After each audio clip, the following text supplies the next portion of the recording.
जय हिंद साथियों, मैं जितेश पुरोहित आप सभी का स्वागत करता हूं अपने YouTube चैनल पर। और हम पढ़ रहे हैं राजस्थान का इतिहास, जिसमें मैंने चौहान वंश से संबंधित 3 वीडियो अपलोड कर दी है। तीनों वीडियो आप लोगों के लिए देखना जरूरी है, क्योंकि जो पहली वीडियो है उसमें मैंने आप लोगों को चौहान वंश के संस्थापक तथा इनकी शाखाओं से संबंधित जानकारी दी थी। उसके बाद मैंने सांबर के चौहानों से संबंधित वीडियो बना रखी है, जिसमें सांबर के जितने भी शासक हुए हैं वासुदेव से लेके तो पृथ्वीराज चौहान प्रथम तक इनके बारे में समझा रखा है। और पिछली वीडियो में मैंने आप लोगों को अजय राज तथा अर्णोराज के बारे में बताया था। अजय राज अर्णोराज को किस प्रकार से याद करोगे यह भी वहां पर समझा रखा है। एक बार उन वीडियो को जरूर देख लें, सभी वीडियो की लिंक आपको डिस्क्रिप्शन में मिल जाएगी। तो बात करते हैं हम आज की वीडियो के बारे में। आज हम पढ़ने वाले हैं विग्रहराज चतुर्थ के बारे में, जो अर्णोराज के बाद अजमेर के शासक बनेंगे। इनको किस प्रकार से याद रखोगे पहले ये समझा देता हूं, फिर उसके बाद इनके किस प्रकार से नोट्स बनाने हैं ये भी मैं आप लोगों को बता दूंगा। आप सभी ने पिछली क्लासों को बहुत सहयोग दिया, आप सभी का तहे दिल से धन्यवाद करता हूं। और आप सभी के सहयोग से मेरे 150 से भी अधिक सब्सक्राइबर हो चुके हैं। तो हम आज का टारगेट रखते हैं 160 सब्सक्राइबर का। अगर आप लोगों ने सब्सक्राइब नहीं किया है तो सब्सक्राइब जरूर करें तथा पास बने हुए बेल आइकन को प्रेस कर दें, ताकि जब भी वीडियो आए आप लोगों को नोटिफिकेशन मिलता रहे। और आज की वीडियो की PDF फाइल के लिए आप मेरा व्हाट्सअप ग्रुप ज्वाइन कर सकते हो। दोनों ग्रुप की लिंक आपको डिस्क्रिप्शन में मिल जाएगी। व्हाट्सअप और टेलीग्राम पर मैं नोट्स अपलोड करता हूं, तो वहां पर आप मुझे ज्वाइन कर सकते हो। बात करते हैं विग्रहराज चतुर्थ के बारे में, इसे किस प्रकार से याद रखना है पहले ये समझा देता हूं। विग्रहराज चतुर्थ को याद करने की सिंपल टेक्निक जो मैंने बनाई है वही आप लोगों को बता रहा हूं। सबसे पहले हमें याद रखना है विग्रहराज चतुर्थ यह कवि था, वह नाटक भी लिखता था। क्या बातें हैं, यह कवि भी था, वह नाटक भी लिखता था। उसके बाद हम इसका एक युद्ध पढ़ेंगे, उस युद्ध को यह जीत जाता है और दिल्ली पर अधिकार कर लेता है। उसके बाद इन्होंने जो अजमेर में निर्माण करवाया, जैसे एक पाठशाला का निर्माण करवाया, वह एक बांध का निर्माण करवाया। ये 2 बातें हमें पढ़नी है। और उसके बाद सिंपल इनके 2 दरबारियों का हम नाम याद रखेंगे, और उन दरबारियों के द्वारा जो 2 ग्रंथ लिखे गए हैं उन ग्रंथों का नाम हमें याद रखना है। ये लो, यहाँ पर हमारा विग्रहराज चतुर्थ खत्म हो जाता है। बहुत ही सिंपल तरीके से बता रहा हूँ, पूरा वीडियो को आप ध्यानपूर्वक देखिए। वीडियो अगर अच्छी लगती है तभी इसे अपने मित्रों में शेयर करना और एक लाइक करना मत भूलना। बात कर रहे थे हम विग्रहराज चतुर्थ के बारे में। विग्रहराज चतुर्थ अगर इनका शासनकाल आप लोगों को पूछ ले तो हमारी सीक्वेंस चल रही थी 1113 से 1133, 1133 से 1153, और विग्रहराज चतुर्थ का शासनकाल है 1153 से 1163 तक का। 53 में कितना जोड़ना है, 10 साल जोड़ना है, तो आपको विग्रहराज चतुर्थ का शासनकाल याद हो जाएगा। अजय राज का शासनकाल 1113 से 1133, कितने जोड़ने थे, 20 साल जोड़ने थे। और अर्णोराज में भी कितने जोड़ने थे, 20 साल जोड़ने थे। तो इन तीनों के शासनकाल आप लोगों को दिमाग में रट गए होंगे तथा आप लोगों ने इन्हें कहीं ना कहीं अच्छे से लिख लिया होगा। बात करते हैं हम विग्रहराज चतुर्थ के बारे में। विग्रहराज चतुर्थ का जो शासनकाल है यह चौहानों का स्वर्णकाल कहलाया।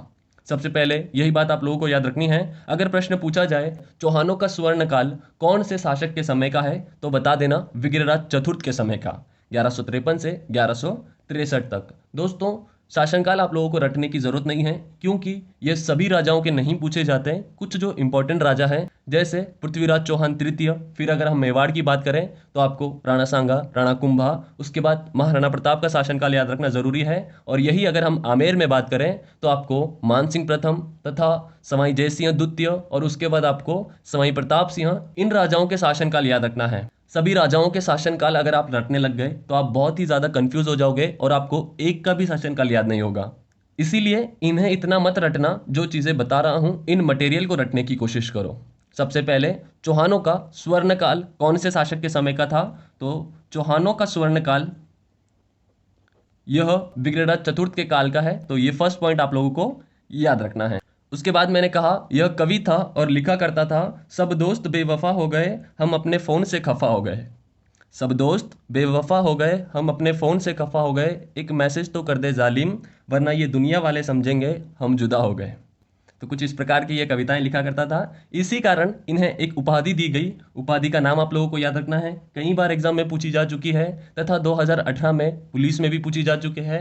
और पीछे BSTC और अभी जो नए नए पेपर हुए हैं जैसे JBNL का पेपर होता है, तो इन पेपरों में भी राजस्थान से संबंधित अगर कोई प्रश्न बैठता है तो इतिहास से ये प्रश्न जरूर पूछा जाता है। तो आपको उस उपाधि का नाम याद रखना है तथा वह किसने दी उसका भी नाम आप लोगों को याद रखना है। तो बता देता हूं, इन्हें कवि होने के कारण एक उपाधि दी जाती थी। उस उपाधि का नाम था कवि बांधव।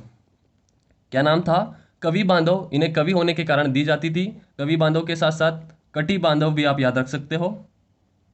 ये दोनों एक ही नाम है, कवि बांधव व कटी बांधव। प्रश्न इस प्रकार से पूछा जाएगा कि चौहानों का वह कौन सा शासक है जिसे कवि बांधव की उपाधि दी जाती है।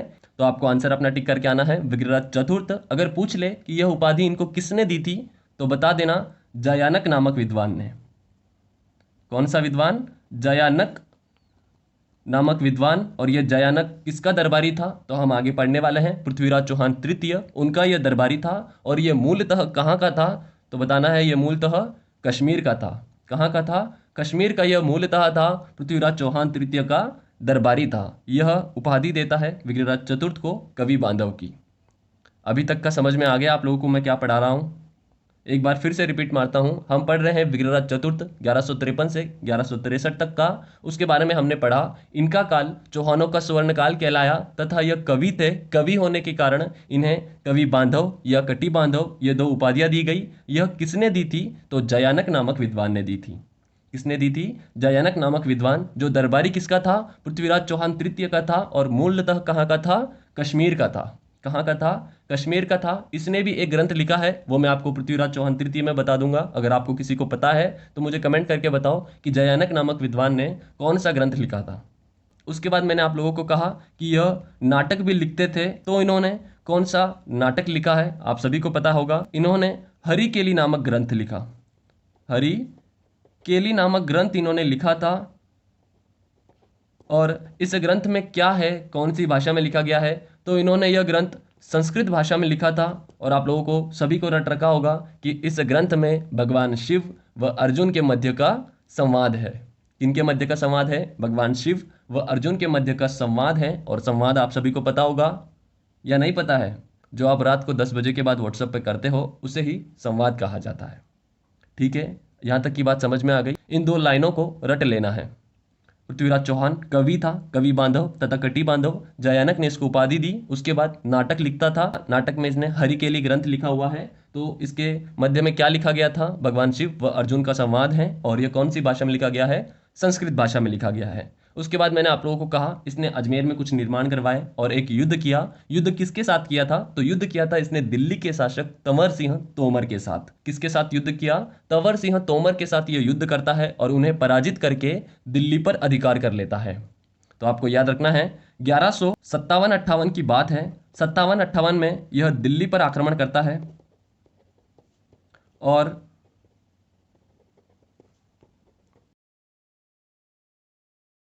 और दिल्ली के शासक तंवर सिंह तोमर इनको पराजित करता है और क्या करता है? दिल्ली पर अधिकार कर लेता है। दोस्तों यहां से एक प्रश्न जरूर पूछा जाता है कि दिल्ली पर अधिकार करने वाला राजस्थान का प्रथम शासक कौन सा था? तब आपको बताना है विग्रहराज चतुर्थ। लेकिन मेरा आप लोगों से एक प्रश्न है, राजस्थान का वह कौन सा शासक था जिसने दिल्ली से राज किया है? या फिर ऐसा कह सकते हो दिल्ली पर शासन किया था। इन्होंने बस अधिकार किया है लेकिन शासन नहीं किया।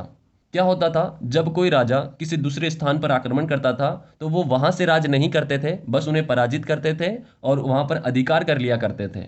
उसके बाद वह वापिस अपने राज्य में आते थे। जैसे विग्रहराज दिल्ली के तंवर सिंह तोमर को पराजित करता है, दिल्ली पर अधिकार कर लेता है, तो ये वापिस अपने अजमेर में आ जाता है और दिल्ली का जो भी कारोबार होगा उसका पैसा इस विग्रहराज चतुर्थ को मिलेगा। तो बस इसने अपना एक इनकम का सोर्स बना लिया। तो आप लोगों को याद रखना है कि विग्रहराज चतुर्थ ने सर्वप्रथम दिल्ली को जीता। यह तो हो गई इनके युद्ध की बात। अब मैंने कहा था कि इन्होंने अजमेर में एक पाठशाला का निर्माण करवाया है और एक बांध का निर्माण करवाया था।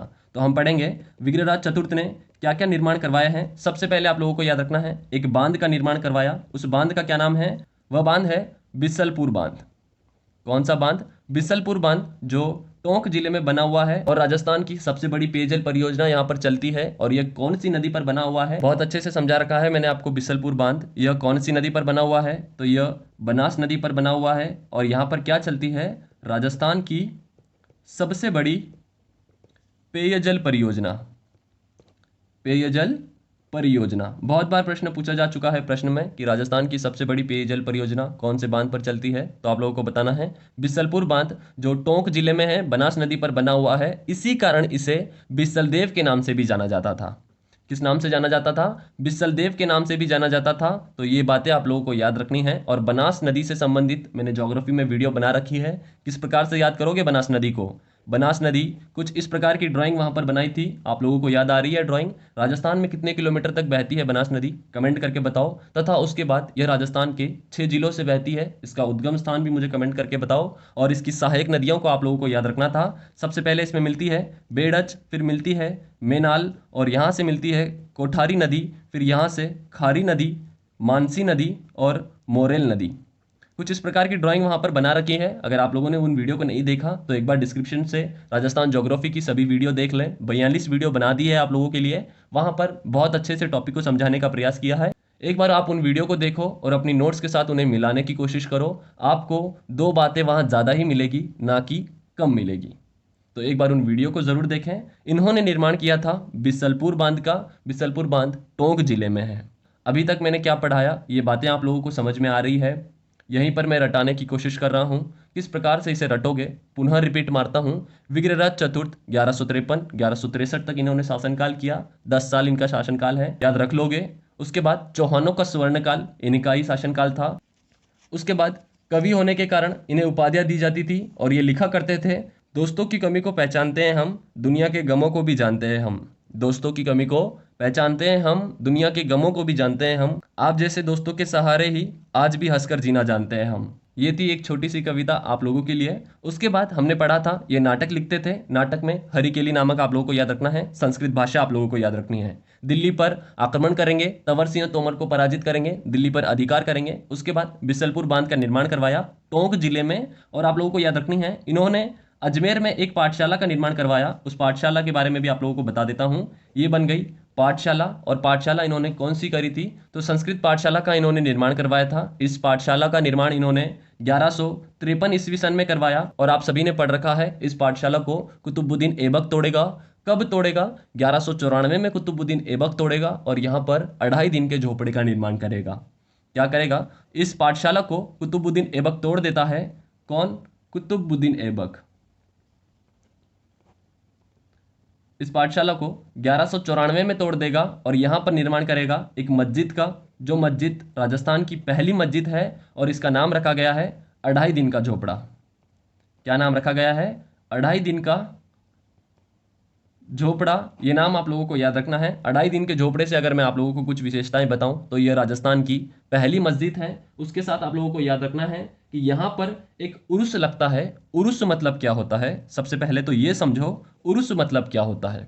जैसे हिंदू संस्कृति में किसी लोक देवता या पशुओं से संबंधित किसी स्थान पर किसी कार्यक्रम का अगर आयोजन किया जाता है तो उसे मेला कहा जाता है। और यही अगर किसी मुस्लिम धर्म में होता है तो उन्हें उर्स कहते हैं। तो आप लोगों से सिंपल प्रश्न पूछा जा सकता है कि मुस्लिम समाज में जो मेले लगते हैं उन्हें क्या कहा जाता है? तो आप लोगों को याद रखना है, उन्हें उर्स कहा जाता है। यहाँ पर किसका उर्स लगता है? तो आपको याद रखना है, यहाँ पर सूफी संत पंजाब शाही का 2.5 दिन का उर्स लगता है। 2.5 दिन का ही उर्स यहाँ पर लगता है। तो ये बातें आप लोगों को याद रखनी है। उसके बाद कुतुबुद्दीन ऐबक से अगर मैं आप लोगों को थोड़ी सी जानकारी दे दूं तो यहाँ पर मैं लिखता हूँ कुतुबुद्दीन ऐबक के बारे में।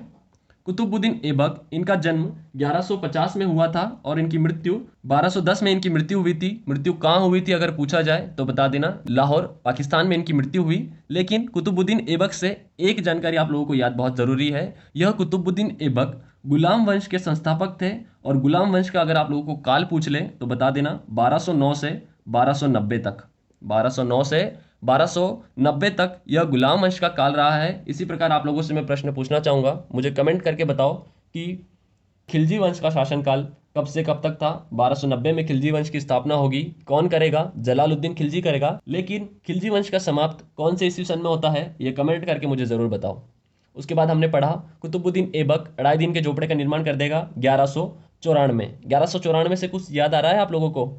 1194 में मैंने जब आप लोगों को संस्थापक पढ़ाए थे तो गोविंदराज रणथंभौर के चौहानों की स्थापना करेगा। किसकी मदद लेगा यह मोहम्मद गोरी की मदद लेगा और अपने चाचा को पराजित करेगा। उसके बाद ये रणथंभौर में चौहान वंश की स्थापना कर देगा। तो ये बातें आप लोगों को याद रखनी थी। यहाँ से इंपॉर्टेंट बातें हैं, ये तो याद मत करो, लेकिन गुलाम वंश का संस्थापक कौन था ये आप लोगों को पूछा जा सकता है, तो बता देना कुतुबुद्दीन ऐबक यह गुलाम वंश का संस्थापक था। उसके बाद अगर पूछ ले कि यह किसका गुलाम था, तो सबसे पहले नाम आता है मोहम्मद गौरी का। किसका गुलाम था? यह मोहम्मद गौरी का गुलाम था। और गुलाम वंश आप लोगों को याद रखना है 1209 से 1290 तक। वापिस हम बात करते हैं विग्रहराज चतुर्थ से संबंधित। विग्रहराज चतुर्थ 1153 में एक पाठशाला का निर्माण करवाते हैं। उस पाठशाला को तोड़ता है कुतुबुद्दीन ऐबक 1194 में, और यहाँ पर एक मस्जिद का निर्माण करवाता है जिस मस्जिद का नाम है अढ़ाई दिन का झोपड़ा। यह राजस्थान की प्रथम मस्जिद है। कौन सी मस्जिद है? प्रथम मस्जिद आप लोगों को याद रखनी है, कई बार एग्जामों में पूछा जा चुका है इससे प्रश्न अढ़ाई दिन के झोपड़े से संबंधित। व्हाट्सएप ग्रुप पर आप ज्वाइन हो जाइए, अढ़ाई दिन के झोपड़े से संबंधित सारी जानकारी आज वहां पर अपलोड कर दूंगा। आपको बस छोटी मोटी चीजें याद रखनी है, उस जानकारी को बस आप एक बार रीड आउट कर लेना, उसे याद रखने की जरूरत नहीं है। उसके बाद बस आपको इनके दो दरबारी कवियों का नाम याद रखना होता है। पहला कवि इनका था सोमदेव और दूसरा इनका दरबारी कवि था नरपति नाहल्य। नरपति नाहल, ये दो नाम आप लोगों को याद रखने हैं। किसके नाम है? यह दरबारी कवि के नाम है। पहला नाम सोमदेव और दूसरा नाम नरपति नाहल्य। ये दो नाम आप लोगों को याद रखने हैं, तथा इनके जो ग्रंथ है ये आप लोगों को याद रखना है। इसके अलावा इनसे संबंधित और कोई भी जानकारी आप लोगों को रटने की जरूरत नहीं है।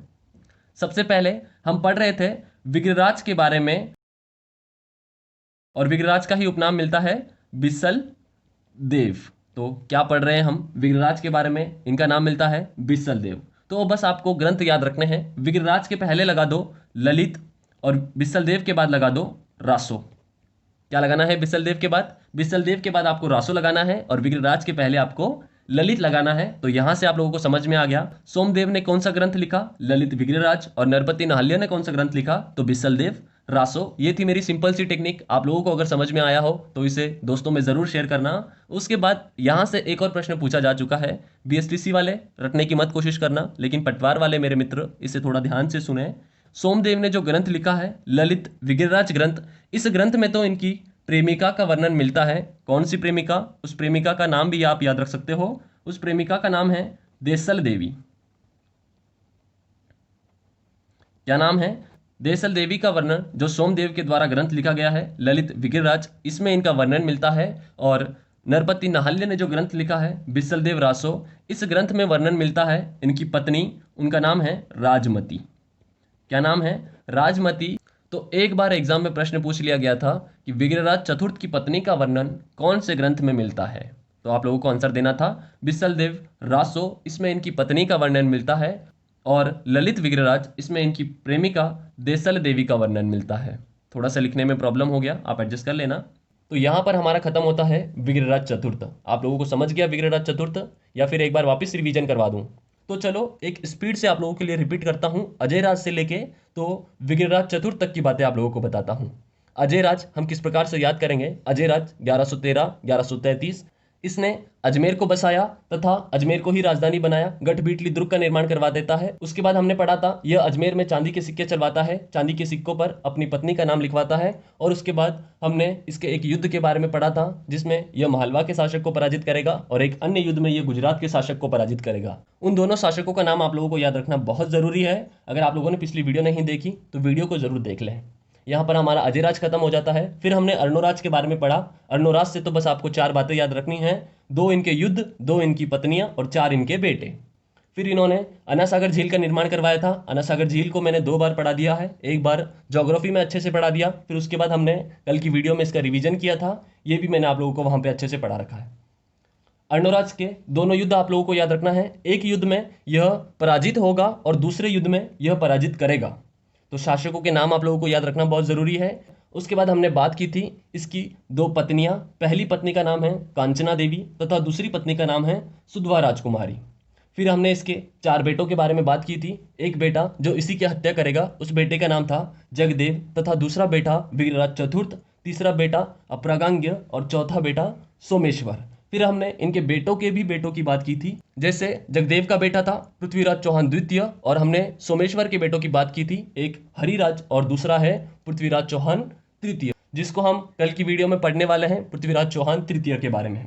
और हमने आज क्या पढ़ा? विग्रहराज चतुर्थ को पढ़ा, किस प्रकार से याद करोगे, 1153-63 तक याद कर लेना। चौहानों का स्वर्ण काल इन्हीं का काल है, तथा मेवाड़ का स्वर्ण काल जो जित्र सिंहों के समय था और मेवाड़ का विनाशकारी काल आप कमेंट करके बताने वाले हो। उसके बाद यह कवि थे और इन्हें कवि होने के कारण कवि बांधव तथा कटि बांधव यह उपाधि जयानक नामक विद्वान के द्वारा दी गई। फिर इन्होंने एक ग्रंथ लिखा था, उस ग्रंथ का नाम है हरिकेली। क्या नाम है? हरिकेली। यह संस्कृत भाषा में लिखा गया है। इसके मध्य भगवान शिव व अर्जुन का संवाद है। उसके बाद इन्होंने दिल्ली के तंवर सिंह तोमर को पराजित किया था और दिल्ली पर अधिकार कर लिया था। उसके बाद में हमने पढ़ा इनके निर्माण के बारे में। निर्माण इन्होंने बिसलपुर बांध का किया। वह अजमेर में एक संस्कृत पाठशाला बनाते हैं। इस पाठशाला को कुतुबुद्दीन ऐबक तोड़ेगा और यहाँ पर 2.5 दिन के झोपड़े का निर्माण करेगा। 2.5 दिन का झोपड़ा जो राजस्थान की पहली मस्जिद है, और ये कहाँ पर है तो अजमेर जिले में है।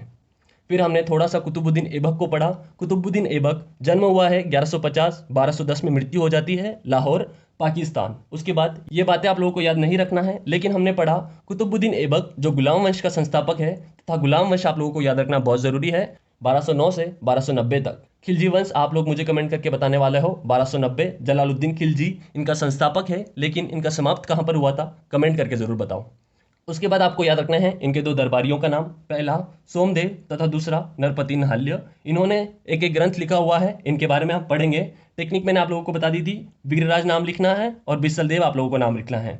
विग्रहराज चतुर्थ के आगे आप लोगों को लगाना है ललित विग्रहराज जो लिखा सोमदेव ने, और बिसलदेव के पीछे आप लोगों को लगाना है रासो जो लिखा नरपति नाहल्य ने। ललित विग्रहराज में इनकी प्रेमिका देसल देवी का वर्णन मिलता है, और नरपति नहल्य के द्वारा जो ग्रंथ लिखा गया है बिसलदेव रासो, इनमें इनकी पत्नी राजमती का वर्णन मिलता है। तो ये थी छोटी सी वीडियो आप लोगों के लिए। वीडियो कैसी लगी मुझे कमेंट करके जरूर बताना। अगर कोई गलती हो तो ये भी बता सकते हो, कोई सजेशन हो तो वो भी आप अपना कमेंट बॉक्स में जरूर रखें, और जितने प्रश्न पूछे गए हैं उनका आंसर देने का प्रयास करें। अगर आंसर नहीं पता है तो सीधे कमेंट में लिख दो कि आंसर नहीं पता है, मैं आपको पर्सनली कमेंट करूंगा और हर एक का रिप्लाई देने की मैं कोशिश करूंगा। और अगर आप लोगों को वीडियो अच्छी लगती है तो इस वीडियो को एक लाइक जरूर करें तथा इसे अपने मित्रों में शेयर करते रहें। आज का हमारा टारगेट है 160 सब्सक्राइबर का, तो जितना हो सके उतना इसे अपने मित्रों में शेयर करते रहें। और आज की वीडियो में यहीं पर समाप्त करता हूं। जय हिंद, जय भारत।